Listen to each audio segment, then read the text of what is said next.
Vamos abrir nossa Bíblia em 1 Coríntios, capítulo 15, versículo 1. Também vos notifico, irmãos, o evangelho que já vos tenho anunciado, o qual também recebestes e no qual também permaneceis. Nós podemos extrair três verdades dessa passagem que nós estamos estudando. Nós vimos que a primeira verdade é que o evangelho ele precisa ser anunciado. A partir do momento que nós recebemos o evangelho, que ele chegou aos nossos ouvidos, nós precisamos anunciar, nós precisamos trabalhar para que o evangelho seja anunciado. Nós temos uma grande dificuldade, irmãos, porque o evangelho é a maior e melhor mensagem que já foi dada ao homem, mas é a mensagem mais rejeitada. Por que nós podemos falar isso? De onde nós podemos tirar essa informação? Porque nós mesmos que ouvimos o evangelho, antes de ouvir o evangelho, nós rejeitamos o evangelho. Nós recusamos ouvir e foi preciso ali Deus trabalhar, levantar tantas situações, tantos homens para poder pregar o evangelho para a gente. E nós estávamos numa condição onde nós estávamos rejeitando o evangelho. A outra informação, que além do evangelho ser anunciado, o evangelho precisa ser recebido. É o que nós estudamos no domingo passado. E uma terceira coisa que nós vamos estudar hoje é que nós precisamos permanecer nesse evangelho que nós recebemos. O evangelho foi anunciado a nós. Nós precisamos receber o evangelho. E nós também precisamos permanecer no evangelho. Nós vimos no domingo passado que receber o evangelho é algo extremamente radical. Ele envolve uma mudança muito grande na vida das pessoas. Cristo, ele cumpriu todas as condições que eram necessárias para uma pessoa ser salva. Jesus sobe ao madeiro, morre por causa dos nossos pecados, ressuscita, intercede por nós eternamente e enviou o Espírito Santo dele. Jesus cumpre perfeitamente. Só que receber o evangelho não é algo banalizado como se tem por aí, algo facinho. Algo que envolve você repetir uma oração, participar de algum ritual religioso e pronto.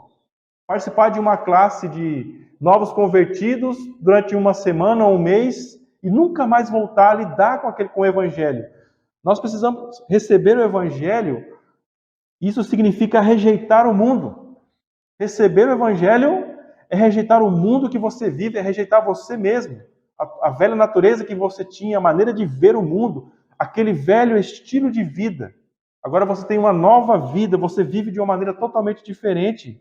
Então, receber o evangelho, uma das coisas é rejeitar qualquer coisa que está fora de Cristo. Qualquer coisa que se opõe a Cristo. Você vive para Cristo, a tua vida está ligada nele. Você vive em Cristo e você vive para Cristo. O propósito de se apontar para essas verdades, é bom relembrar aqui também, a gente não está tentando exagerar ou criar um peso, além do que deve ser, que a palavra já tem para quem ouve o evangelho. O objetivo é alertar para essas questões. O evangelho é tratado de uma maneira banal em nosso meio. É muito triste, irmãos. É lamentável você perceber que homens que deveriam estar pregando o evangelho com fidelidade, abandonaram o evangelho que receberam um dia. Isso eu não falo aqui só da nossa geração, nós temos um problema muito sério acontecendo. O afastamento do evangelho, nós vamos tratar disso hoje. Gerações após gerações estão se afastando do evangelho e os resultados disso não estão escondidos, estão escancarados. Como a palavra diz, né, que os pecados ocultos que as pessoas cometem, que nós cometemos, eles são colocados à luz do dia. Eles são reprovados à luz do dia. É o que nós vemos em relação à pregação do evangelho, estar sendo adulterada, estar sendo desprezada nos púlpitos e na boca dos evangélicos. Qual o problema disso? A iniquidade aumentando no nosso meio, entre nós. Receber o evangelho por meio do arrependimento e da fé em Cristo como Salvador e Senhor é algo maravilhoso. Essa entrega é a coisa mais prudente e sábia que alguém possa fazer. Toda lágrima que você derramar para Cristo nesse mundo será recompensada de uma maneira graciosa.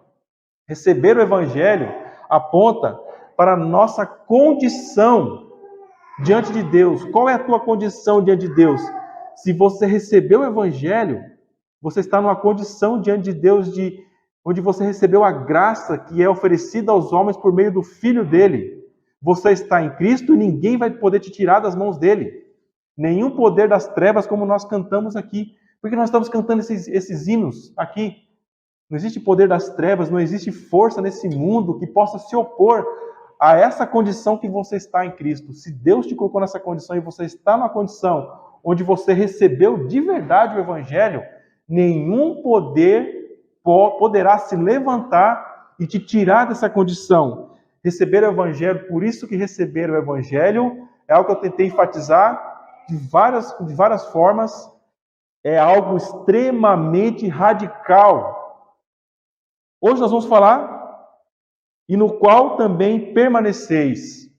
Uma mensagem em que precisamos permanecer. Esse é o título que eu dei. Nós precisamos receber o Evangelho, mas nós também precisamos permanecer no Evangelho. A segunda verdade que aprendemos aqui, então, é que devemos permanecer no Evangelho. A palavra permanecer usada aqui significa o ato físico da pessoa permanecer em pé. No Novo Testamento, essa palavra é usada para indicar firmeza e constância. Quando você lê, aquele que está em pé, olhe, não caia. É o mesmo sentido aqui dessa expressão, no qual também permaneceis de 1 Coríntios 15:1.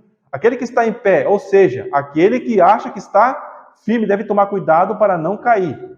Aqui nós precisamos, então, estar firmes. Nós precisamos permanecer no Evangelho que um dia a gente recebeu. Você recebeu o Evangelho, você cumpriu uma parte, mas existe uma outra. Depois que você ouviu e recebeu o Evangelho, você precisa permanecer no Evangelho. Aquele que recebeu o Evangelho deve permanecer nele. Somos chamados a receber o Evangelho com todas as implicações e consequências. Uma dessas consequências é permanecer no Evangelho.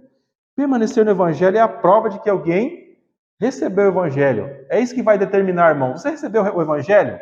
Como é que eu sei que você permaneceu? Porque você concorda?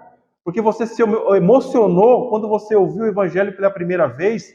Você se chocou com as verdades em relação a Cristo, morrendo debaixo da ira de Deus por causa de um pecador? Amém? Mas você ter entendido com a tua mente, ou até mesmo ter reagido com emoção, não é um sinal de que você realmente está no Evangelho e você recebeu. Qual sinal? Depois que você ouviu o Evangelho, você permanece nele. Como crentes, devemos não somente receber o Evangelho, mas também permanecer nele. Antes de avançar aqui, irmãos, é preciso observar que a capacidade, tanto para receber o Evangelho, quanto para permanecer no Evangelho, não vem de uma capacidade natural do homem.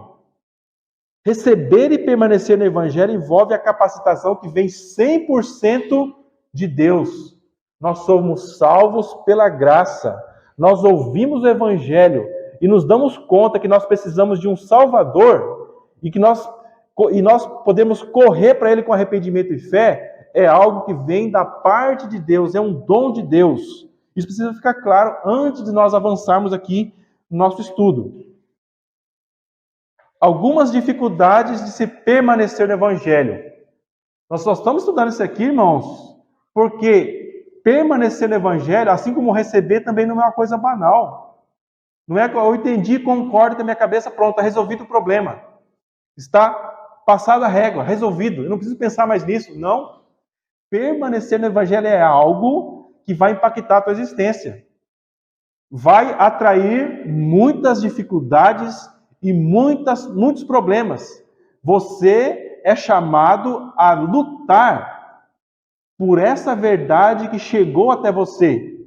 Você recebeu, isso é um grande tesouro que você recebeu. Agora você tem que lutar e permanecer nele. A consequência de não permanecer no Evangelho, sabe qual é? É se afastar dele. Imagina uma pessoa que recebeu um diamante com valor incalculável e simplesmente essa pessoa deixa em algum lugar e perde. Ela perdeu, ela se afastou daquele bem. Perdeu, alguém veio e tomou dela. Como podemos pensar nisso? O que nós queremos aprender aqui, irmão? Se você realmente recebeu o Evangelho, você vai permanecer nesse tesouro que você recebeu. É impossível que você perca esse tesouro. Vamos examinar algumas das causas que trazem dificuldade para alguém que recebeu o Evangelho permanecer nele. A primeira dificuldade, os falsos evangelhos. E aqui eu quero trazer uma visão geral, um panorama da realidade do Brasil. No dia 10 de março de 1557, nós tivemos o primeiro culto nas Américas. 500 anos, 465 anos atrás, Baía de Guanabara, João Calvino enviou o primeiro grupo de huguenotes franceses e ali eles fizeram o primeiro culto. Essas pessoas também foram responsáveis para fazer o primeiro trabalho de plantação de uma igreja reformada aqui no Brasil. Foi aqui no Brasil, não foi nos Estados Unidos, não foi nem no Canadá. Aqui no Brasil nós tivemos o grande privilégio de ter no nosso solo a oportunidade do Santo Evangelho de ser pregado aqui. Entretanto, essa investida não obteve sucesso. Muitas perseguições ao longo da história, muitas pessoas foram expulsas do Brasil, foram presas, martirizados, e foi proibido a presença de protestantes em terras brasileiras. Só que agora nós estamos em 2022, 465 anos depois desse grande privilégio. E o que nós temos? Houve uma grande perseguição, muita perseguição, mas agora nós temos um cenário diferente. Atualmente, a comunidade evangélica tem ocupado cada vez mais espaço depois que foi abertas as portas para os protestantes no Brasil. Existe uma estimativa que em 30 anos os evangélicos vão se igualar ou ultrapassar o número de católicos, que é a religião mais conhecida, mais grande que nós temos no Brasil, o catolicismo. Há estimativas que em 30 anos os evangélicos talvez ultrapassem esse número. Uma coisa que está crescendo no Brasil, então, o que é? Os evangélicos, protestantes. Só que tem outras coisas crescendo no Brasil. O que tem crescido? Aumento do índice de corrupção, imoralidade, abortos, criminalidade. De vários tipos, né? Não dá nem para colocar uma lista aqui. Sendo estes fatores os responsáveis por dar a imagem que o Brasil tem lá fora. Que conclusão podemos chegar, irmãos, com isso? O crescimento de evangélicos no mesmo ritmo que a iniquidade em nosso país, esse crescimento em número de evangélicos não tem representado um verdadeiro crescimento. Não se prega mais o evangelho por aí. E aí, por isso a criminalidade tão grande no nosso país, por isso essa ameaça de um governo anticristão no nosso país está sendo tão forte, irmãos, porque tem pessoas que apoiam isso e não conseguem entender que isso você está dando um tiro no seu próprio pé. Pessoas que vão ser evangélicos não conseguem entender o perigo que existe por trás disso. De ideologias, de partidos, de homens que claramente são contra a fé cristã. Se opõem não só diretamente, tentando prejudicar ou impedir a liberdade religiosa, como se levantam contra os valores da igreja. Deus, a família e outras coisas. É o que nós vemos acontecer no nosso país. A mídia faz questão de noticiar os constantes escândalos envolvendo os líderes evangélicos por aí, né, irmãos? Você vê direto, né, as pessoas enchem a boca para falar dos homens que dão escândalos, né? Políticos aí, evangélicos, pastores, né? É tão comum isso daí. Fraudes, propaganda enganosa, até estupro, viu? Pastores acusados de estupro por aí. Assassinato também. Lavagem de dinheiro, então nem se fala. Tráfico de armas e de drogas, né? Tem pastores aí, grandes aí, acusados disso, presos em flagrante. Imagina isso. Isso demonstra que algo muito terrível está acontecendo no meio da comunidade que se diz ser o povo de Deus. Ou seja, que grande parcela desta comunidade não faz parte do verdadeiro cristianismo. E por isso estão enganando e sendo enganados. Qual que é a consequência? Eles estão indo para o inferno e levando outros junto com eles. Porque estão lá ouvindo falsos profetas. Homens que não estão ensinando o evangelho porque eles não receberam e não estão vivendo o evangelho. Não permaneceram no evangelho que eles receberam. Este quadro desesperador indica o mesmo sintoma da doença espiritual que existia lá nos Gálatas. Quando o apóstolo Paulo escreve lá em Gálatas, que não dá tempo de ler aqui hoje, capítulo 1, do versículo 6 ao 9, ele fala que os Gálatas, eles se afastaram do evangelho. Eles abandonaram o verdadeiro evangelho e se apegaram a falsos evangelhos, a outros evangelhos. O apóstolo Paulo ele fala que ele ficou maravilhado. Eu fico maravilhado com vocês. Tão depressa vocês abandonaram a fé. Tão depressa vocês deram ouvidos e não permaneceram no evangelho. Vocês ouviram hoje, no outro dia vocês já abandonaram, já se afastaram do verdadeiro evangelho. Estão seguindo mentiras com o nome de evangelho. Este quadro desesperador indica o mesmo sintoma da doença espiritual que havia atingido a igreja da Galácia. O apóstolo Paulo, diante do mesmo problema, diagnosticou qual era a doença: o abandono do verdadeiro evangelho por outro evangelho, um falso evangelho. No Brasil também, irmão, nós podemos assistir maravilhados, como o apóstolo Paulo usa essa expressão, o declínio espiritual dessa multidão que se identifica apenas de nome, só da boca para fora com o cristianismo. Eu sou cristão. É como estão dizendo por aí, é cristão de IBGE.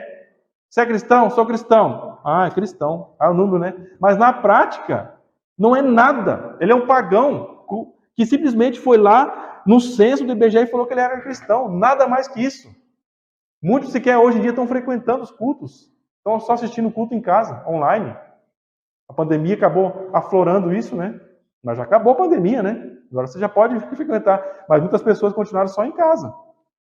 Irmãos, que evangelho é esse? Que cristianismo é esse?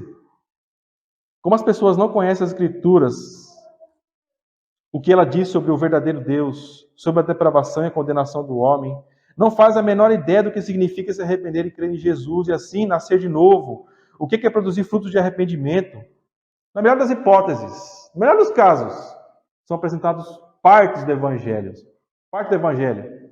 Você consegue fazer uma feijoada só com carne de porco? Você precisa ter todos os ingredientes para você dizer que aquilo é uma feijoada e não só um feijão que você cozinhou. O Evangelho compara com uma feijoada. Você precisa ter todos os ingredientes. Senão ele não é feijoada. Pode ser feijão, pode ser carne de porco, pode ser óleo, pode ser qualquer coisa. Couve, laranja. Mas não é uma feijoada. O Evangelho é a mesma coisa. As pessoas vão lá, cortam uma orelha de porco e falam: toma aqui, isso aqui é uma feijoada. Irmãos, a comparação até meio um pouco banal, mas para a gente poder entender isso aí. Se o Evangelho não é apresentado com todas as suas partes que o compõem, começa com Deus, expondo Deus, os atributos de Deus, depois desce para o homem, apresentando quem é o homem, a natureza do homem, até que o homem perca qualquer esperança em si mesmo, em boas obras, e olhe para Cristo, e não veja esperança em mais nada a não ser em Cristo no que ele fez, essa pessoa não viu o Evangelho. Nós não podemos fazer mais nada por essa pessoa. Você não pode falar mais nada. Ela ouviu o Evangelho, ela ouviu a verdade. Amém. Ela precisa receber e permanecer. O que nós podemos fazer por essa pessoa? Mais nada a não ser interceder por ela para que o Espírito Santo quebre as correntes que aprisionam no pecado. Fora isso, irmão, não podemos fazer mais nada. Nós temos isso no nosso meio evangélico. Infelizmente, nós não temos mais a pregação do Evangelho. O Evangelho precisa ser pregado e anunciado. E, infelizmente, os homens estão se recusando a pregar o Evangelho, as pessoas se recusam a ouvir, né? É muito triste isso. Existem aqueles, um outro lado, né, irmãos? Nós temos grande parceira do meio evangélico, principalmente no neopentecostalismo, que já abraçou qualquer outra coisa. É objeto ungido, é óleo ungido, é um monte de coisa. Uma série de coisas. Prega prosperidade, sucesso financeiro, saúde espiritual e tantas outras coisas. Na minha época era uma febre por dons, as pessoas buscavam dons de profecia, dons disso, dons daquilo. Hoje já passou, as pessoas só querem saber de dinheiro agora. Então, cura, outras coisas. Teve uma época, na minha infância, talvez vocês, não sei se você já era do meio evangélico aqui, que existia uma febre de dente de ouro. Então o cara ia para as igrejas para ver algum milagre lá, aparecendo dente de ouro nas pessoas. É isso aí que tem que oferecido. O Evangelho é essas coisas. Tem coisas que eu escuto de homens, de líderes, que não dá para falar aqui, irmãos. Eles justificando por que eles não pregam o Evangelho. Edir Macedo. Eu vi uma entrevista dele, vou falar aqui. Eu não tenho que pregar o Evangelho para as pessoas bíblicas, porque as pessoas querem fezes. Então eu tenho que oferecer o que elas querem. Eu tenho que oferecer fezes para elas.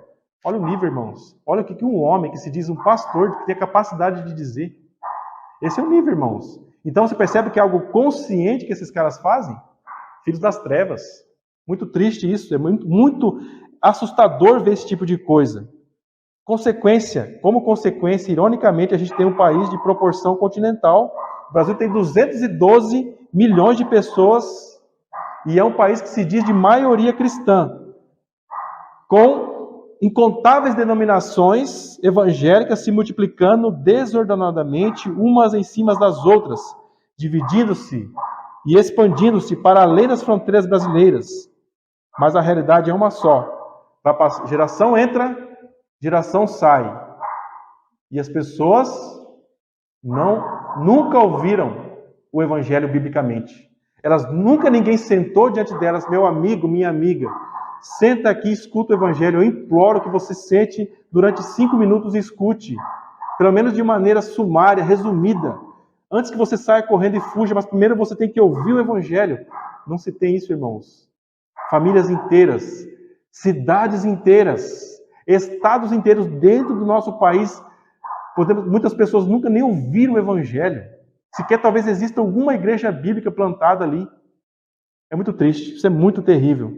Nós temos igrejas históricas, aí por aí, igrejas tradicionais. E aí eu coloco a responsabilidade principalmente nos jovens, por causa do acesso à informação que se tem hoje.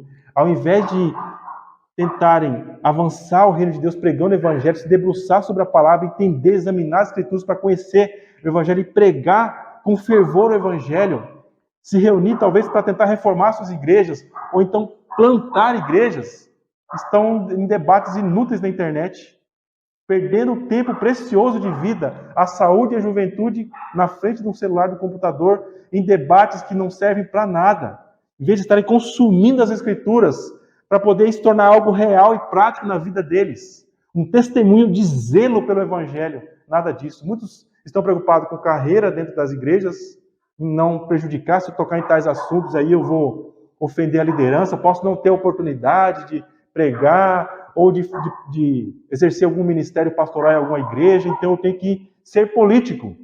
Eu não posso tocar em certos assuntos.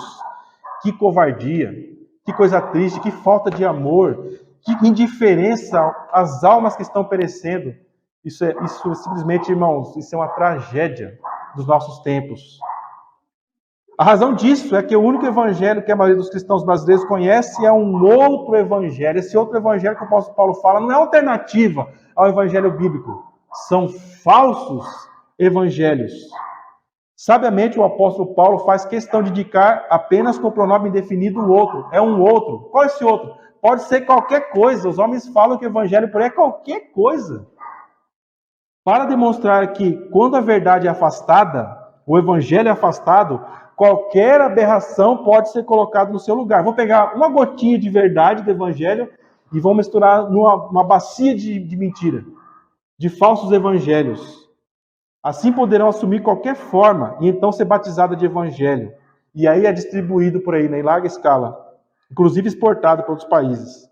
Novas revelações, unções, objetos ungidos, experiências sobrenaturais bizarras, milagres como dentes de ouro, como eu falei, né? Prosperidade, entram rapidamente em circulação e vão saindo, para dar lugar a outras.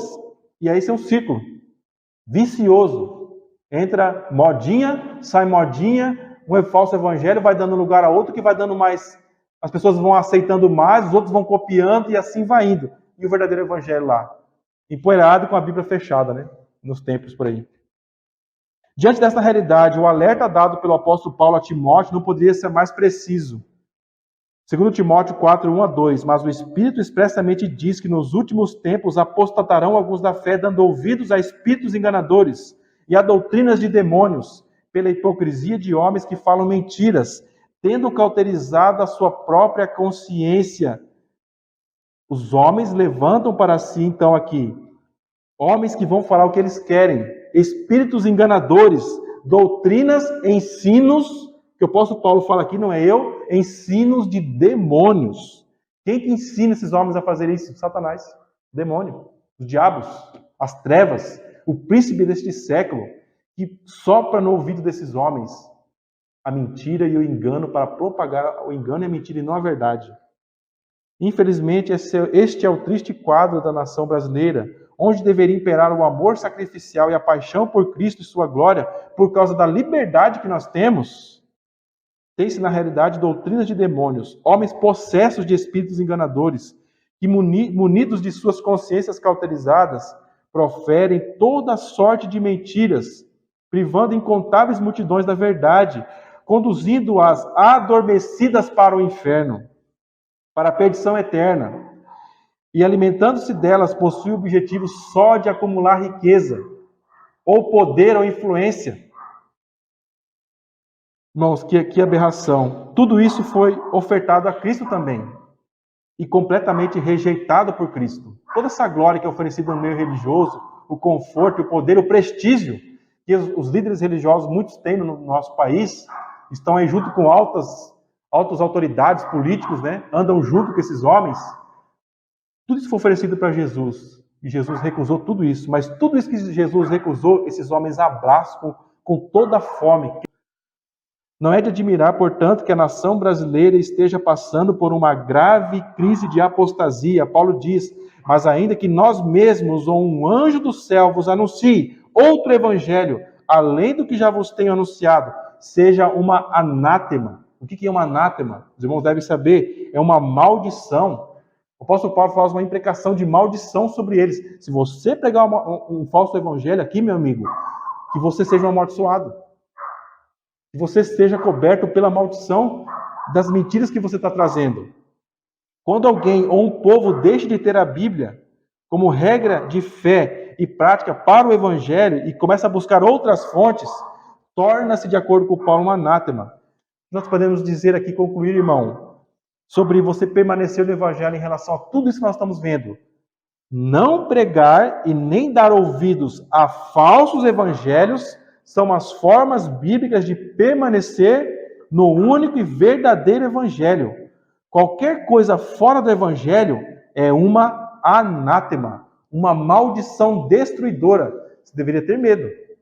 Você ouviu o evangelho, você tem que permanecer nele. Tem muita gente que fala, muita gente até me critica, mas isso é muito difícil, as pessoas não querem estar ouvindo isso aí hoje em dia, as pessoas não querem isso, tem que pregar uma mensagem de 5 minutos e ir cada um para sua casa, e escutar coral na igreja, escutar banda e outras coisas, encher de entretenimento, porque as pessoas não querem ouvir isso, as pessoas não aguentam ficar 20 minutos esperando. Irmãos, anátema. Anátema. Essas pessoas não vêm num culto para ouvir a palavra de Deus, elas estão vindo para ouvir o quê? Estão vindo para ouvir o diabo, eu acho, pregar mentira.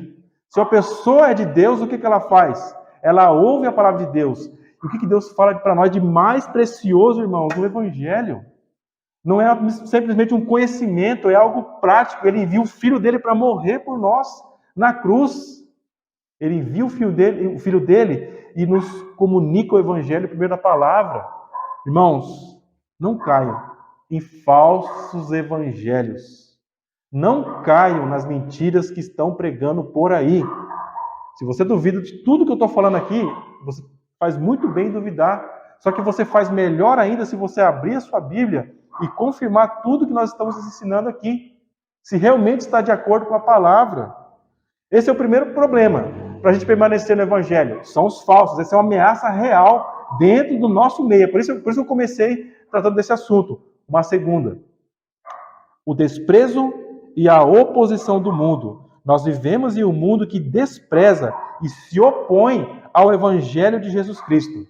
Estava assistindo uma entrevista que eu escrevi aqui, anotei alguns trechos dessa entrevista para os irmãos entenderem como que o mundo despreza e se opõe ao Evangelho. Em um programa de entrevistas na TV, o entrevistador, um cara muito conhecido aqui no Brasil e famoso, ele traz um filósofo, também renomado no Brasil e no exterior, para falar sobre felicidade. Num certo momento da entrevista, o entrevistador do programa faz uma confissão sobre o motivo de ter se divorciado da sua esposa. Ele diz, ela era muito feliz. Essa é a queixa. Ele aproveita aquele homem ali, naquela ocasião, um sábio, um filósofo, e ele faz uma confissão. A minha mulher era muito feliz. Era muito feliz. Ela lidava com os problemas sem entrar em desespero e sempre tinha uma visão otimista da vida. Aí ele fala, abre aspas, eu convivi com uma mulher que era feliz o tempo inteiro. Essa é a queixa desse entrevistador. Essa mulher era muito feliz. O entrevistador então perguntou ao entrevistado, ao filósofo, buscando uma resposta sábia para o seu comportamento, para o comportamento da ex-mulher dele. Ela estava mentindo para mim? Será que ela estava mentindo para mim? O convidado concluiu: esse parece ser o caso de uma positividade tóxica.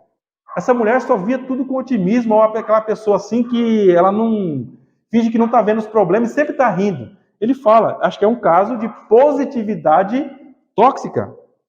Mas para examinar melhor o caso, e já suspeitando da causa desse comportamento, o filósofo pergunta num ar de deboche: ela é daquelas que diz, Jesus me salvou? Ou Deus me ama? É desse tipo de mulher que fala que Jesus ama ela? É a pergunta que o filósofo faz para poder entender, mas já estava suspeitando que essa mulher era cristã. Ele já estava suspeitando. O apresentador do programa explicou que, abre aspas, ela foi piorando depois de ter feito uma descoberta religiosa. Esse que o cara fala. E ele concluiu: eu perdi minha esposa para um culto religioso. Essa é a conclusão que esse entrevistador fala. Eu perdi minha mulher. O filósofo entrevistado, então, fica sem resposta, tendo que admitir esse caso precisa ser melhor estudado. Ele já mudou completamente o diagnóstico dele. Porque no primeiro momento, ele achou que a felicidade dessa mulher era só uma máscara usada para esconder ou negar os problemas. É um caso que acontece mesmo. A pessoa sempre está rindo, mas é porque ela está fingindo, ela está negando a realidade. Mas ele viu que não era. Porque não era uma coisa que ela fez uma vez e parou. Era algo constante. Depois do que o marido dela fala que ela foi... depois que ela foi submetida a uma descoberta religiosa, então não era algo assim isolado, era algo que ela estava crescendo. Ele percebeu rapidamente, pelo caso apresentado, que isso daí não era dessa forma. Ou isso era um traço da personalidade dela, que a tornava uma pessoa feliz, mas a mudança que aconteceu nela depois da descoberta religiosa, para a qual ele não tinha uma resposta. Mas ele não tinha resposta, mas o que ele fez? Desprezo, chacota. Uma pessoa ouviu o evangelho, recebeu o evangelho e permaneceu no evangelho de uma maneira alegre. Isso impactou a existência dela, deu testemunho do verdadeiro evangelho. Então, irmão, nós sabemos a resposta que o filósofo do mundo não sabe. Essa mudança progressiva da esposa do apresentador, ela recebeu o evangelho e permaneceu nele com alegria, mesmo diante do desprezo e da oposição do seu próprio marido, que era obediente ao espírito desse mundo e que não pode suportar conviver com uma pessoa assim e teve que se divorciar dela. Ele não suportou conviver com uma mulher que recebeu o evangelho e estava permanecendo no evangelho. Tá, André, mas isso é bíblico? Existe algum espaço para você encaixar isso na Escritura, esse testemunho? Atos 20, 24. Mas de nada faço questão, não tenho a minha vida por preciosa, contanto que cumpra com alegria a minha carreira e o ministério que recebi do Senhor Jesus Cristo, para dar testemunho do Evangelho da graça de Deus. Irmãos, dar testemunho do Evangelho com alegria perante o mundo que nos despreza e se opõe ao Evangelho é a forma bíblica de permanecer no Evangelho. Você quer permanecer no Evangelho? Você precisa dar testemunho dele no mundo que o despreza. É o que nós sempre nos entristecemos quando a gente vai evangelizar uma pessoa e você sabe que ela está ali no coração dela rejeitando a luz que está chegando diante dela. Ela está rejeitando um tesouro que está sendo oferecido para ela. Ela não quer, porque ela tem um problema com o dono desse tesouro. Por isso ela rejeita. Eu não quero isso aí. Isso vem da parte de Deus. Eu não quero isso. Essa é a realidade, irmãos. Essa é a realidade. Por isso que você dá testemunho do Evangelho vai te trazer problema no mundo. Eu não estou dizendo que você tem que se divorciar quando você casa, quando você se converte a Cristo, que parece ser o caso dessa mulher. Ela não era cristã, se converteu depois de estar casada, mas o marido dela não suportou conviver com ela. O que ela optou? Faço a escolha por Cristo. Eu preciso dar testemunho do Evangelho e com alegria, como que ela estava fazendo. Um terceiro problema que nós temos que enfrentar ao permanecer no Evangelho, os ataques de Satanás. Por que o mundo se opõe ao Evangelho, meus irmãos? Porque o mundo obedece ao seu príncipe. Quem é o príncipe deste mundo? Satanás. Satanás é o príncipe deste mundo. Este ser maligno e tentador sabe que sem o Evangelho a fé cristã não significa nada e não vai para lugar nenhum. Você pode ter um carro veloz, potente e sofisticado, mas se você não tem o combustível para ele, não adianta nada, vai ficar na garagem só estragando. Da mesma forma é o Evangelho. Sem o Evangelho, irmãos, a fé cristã não vai para lugar nenhum. O Evangelho de Jesus Cristo é o combustível da fé cristã. Satanás se juntaria aos gideões, esses homens que distribuem Bíblia por aí, e daria uma Bíblia para cada habitante da Terra, e depois que acabasse aqui na Terra, ele ia para todos os planetas da Via Láctea, e ia colocar lá milhões e montanhas de Bíblias. Se em troca, ele pudesse tirar o Evangelho do cristianismo. Se ele pudesse fazer isso, você pode ter certeza que ele ia entregar uma Bíblia junto com os gideões, no mundo inteiro, e nos outros planetas. Mas, graças a Deus, ele não tem esse poder de tirar o Evangelho, irmãos. Colossenses 1, 21 a 23. A vós também, que noutro tempo erais estranhos e inimigos no entendimento pelas vossas obras más, agora, contudo, vos reconciliou no corpo da sua carne, pela morte, para perante ele vos apresentar santos, irrepreensíveis e inculpáveis. O apóstolo Paulo está trazendo aqui a exaltação de Cristo como aquele que reconcilia todas as coisas. E dentro dessas coisas, a igreja dele. Ele reconcilia a igreja, tirando a igreja das trevas. Homens e mulheres que estavam perdidos em pecado, e ele resgata. Aí o texto fala, no corpo da sua carne, pela morte, para perante ele, perante Deus, vos apresentar santos, irrepreensíveis e inculpáveis.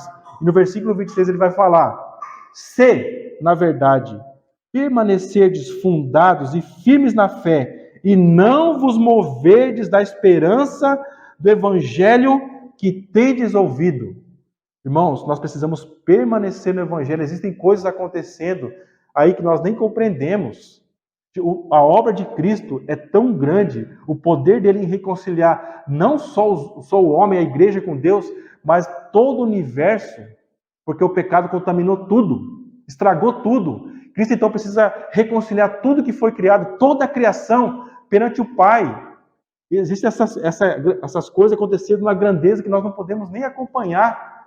Mas aqui ele faz uma observação. Essa é uma realidade na tua vida. Qual o selo? Qual o sinal? Se você está permanecendo no Evangelho que você recebeu um dia. Faça essa pergunta para você aqui nessa noite. Você está permanecendo no Evangelho que você recebeu? Como eu disse, Satanás não tem o poder de tirar o Evangelho da igreja. Nós vimos aqui que ele tenta adulterar o Evangelho e falsificar. Mas ele usa outras coisas. Satanás vai usar aqui, 1 Pedro 5 a 8, nós temos aqui uma descrição de como ele age. Sede sóbrios, vigiai, porque o diabo, vosso adversário, anda em derredor como leão, bramando, buscando a quem possa tragar. Satanás está sempre por perto fazendo barulho com suas mentiras, para nos assustar com o objetivo de encontrar alguma ocasião, alguma brecha ou fraqueza para nos tirar o Evangelho, para nos afastar do Evangelho. E ele faz isso tentando tirar a esperança do Evangelho que nós recebemos. E aí vem uma outra pergunta, né? Se Satanás está agindo, o que nós fazemos? Nós precisamos de respostas bíblicas. Como nós podemos lutar contra um ser invisível que é muito poderoso e move nações e mundos inteiros contra a igreja e contra o Evangelho? Como é que nós vamos enfrentar isso, sendo tão pequenos? O texto vai falar aqui, ó, o próprio texto, 1 Pedro 5 e 8. Sede sóbrios e vigiai. Duas coisas aqui nós já temos que ser sóbrio. O que é ser sóbrio? É o contrário de um estado mental, por exemplo, de um bêbado, que vive fora de si, não age, não tem consciência do mundo que está vivendo. O bêbado vai pegar um carro e vai pegar uma BR. E vai tentar fazer ultrapassagem, fazendo zigue-zague no meio de uma pista. E vai matar um monte de pessoas, como acontece no Brasil. Esse monte de acidente de trânsito. é um cara que não está sóbrio. Ele está fora de si. O texto vai falar, nós temos que estar sóbrios. Irmão, você não pode se embriagar com as mentiras de Satanás. E como é que Satanás embriaga os homens? Com falsas promessas de recompensas pela tua obediência cega à vontade dele. Você coloca o teu corpo para ser escravo do pecado. A tua mente para pensar do jeito que esse mundo pensa, em oposição a Cristo e ao Evangelho. Você põe o teu corpo, o teu tempo de vida para trabalhar para o diabo. Numa condição onde você não está pensando, você não está sóbrio. Ou a pessoa está sóbria, ou ela não está sóbria. Como é que nós podemos estar sóbrios? Quando você tem consciência disso. Se você tem consciência dessa realidade, as pessoas, o mundo se opõe e despreza o Evangelho. Satanás, ele é um mentiroso, ele é um espírito enganador e ele está agindo por aí, colocando mentira em todo lugar para onde você vai, para que você possa ser seduzido com as mentiras dele e não viva de uma maneira sóbria. E aí, o que o sóbrio, a pessoa que não está sóbria não vai fazer? Ele não vai estar vigiando. Ele não vai estar prestando atenção no que está acontecendo. Ele não tem consciência da realidade. Irmãos, o diabo não vai fazer um chifrão aqui, Isaac, e vai te apontar uma lança para você, um tridente. Ele vai tentar te seduzir oferecendo o que você mais quer, da maneira mais fácil que ele puder oferecer para você. Mas tudo é mentira, viu? Tudo é mentira. E o que nós vemos no mundo aí fora? Se você não está em Cristo, se você não está no Evangelho, você está nas mentiras do diabo, você está embriagado, você está encantado, enfeitiçado com as mentiras que ele traz para a sua vida. Então, essas duas coisas, nós precisamos estar sóbrios e precisamos estar vigiando. Tem um outro texto que vai falar sobre a atuação do inimigo para se opor ao Evangelho. Sujeitai-vos, pois, a Deus, resisti ao diabo, e ele fugirá de vós. Tiago 4:7. Então, aqui nós temos ser sóbrio, vigilante. O texto que nós lemos aqui agora em Tiago vai falar que você tem que se sujeitar a Deus. É como você tem teu filho. Você, como pai e mãe, se o teu filho estiver atravessando a rua, você não vai permitir, você vai dar um gritão no ouvido dele para ele não atravessar a rua, sem olhar. Você vai se agarrar ao teu filho e vai gritar. E o teu filho, ele vai ouvir a voz do pai, se ele for obediente, ele vai estar livre da morte. Agora, se ele for teimoso, não escutar a voz do pai, ele vai atravessar a rua e vai ser atropelado. Quantas crianças, acontecem acidentes por aí. Irmãos, por que nós devemos nos submeter a Deus? Porque ele é o nosso pai e ele nos ama. Quando às vezes ele usa um cara tão falho como eu e tantos outros por aí para falar coisas duras para você ouvir, é porque ele te ama. Ele está te dando um alerta para que você fique sóbrio, vigilante. E agora tem outra coisa. Se submeta a ele, obedeça a ele, escute a voz dele por meio do que é pregado nas Escrituras, por meio do que é ensinado. Outra coisa que o texto vai falar aqui para encerrar e vai resumir tudo isso. Você tem que resistir ao diabo. Eu posso resistir ao diabo sendo tão limitado? Pode. Usando essas coisas, usando essas ferramentas. Sede sóbrio, vigiai, se submeta a Deus, obedeça a Deus e resista ao diabo.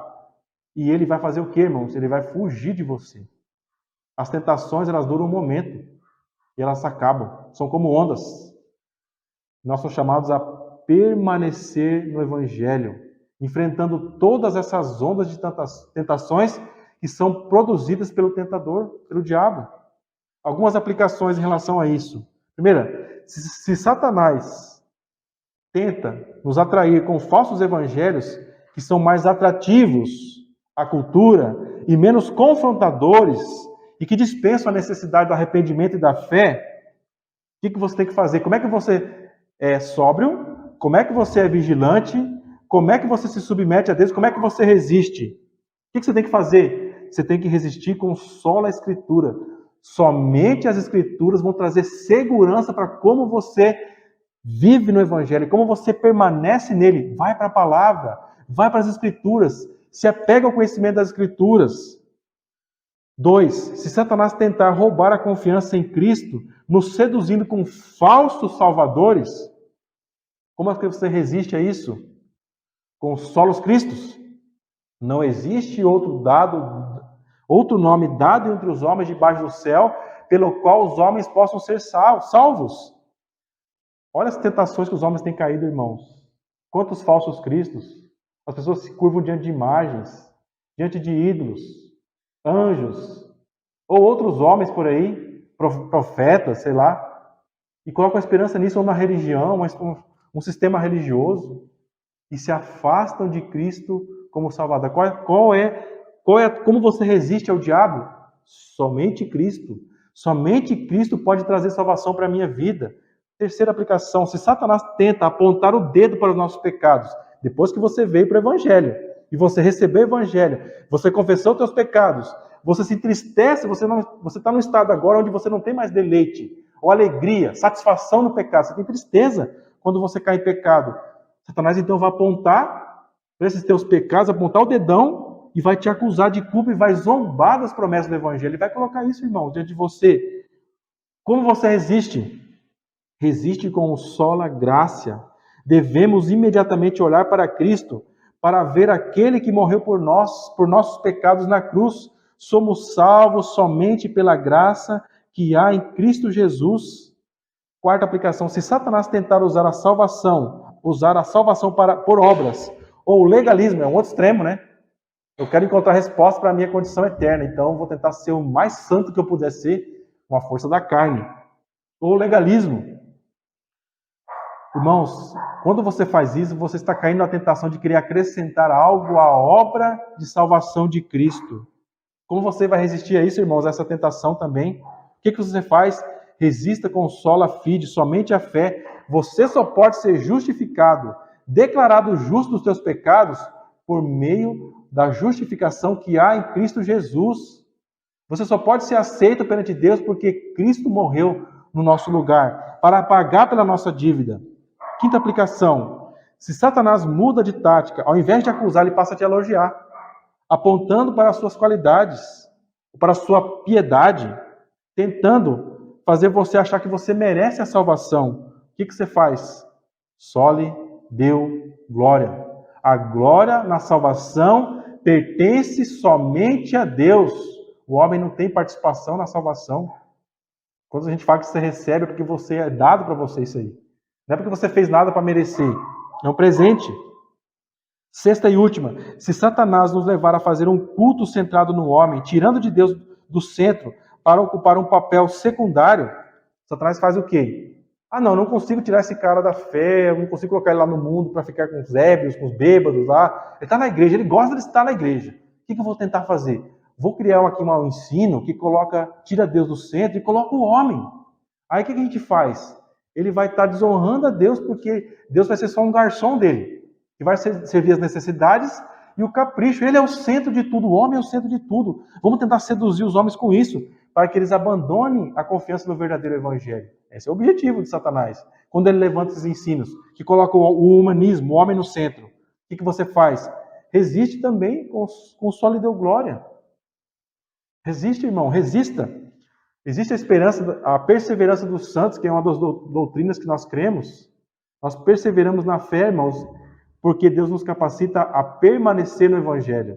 Porque Ele nos deu o santo Evangelho dele, para que nós pudéssemos receber e permanecer. Conclusão. Somos chamados a receber o Evangelho com todas as suas implicações e consequências. Uma delas é permanecer no Evangelho.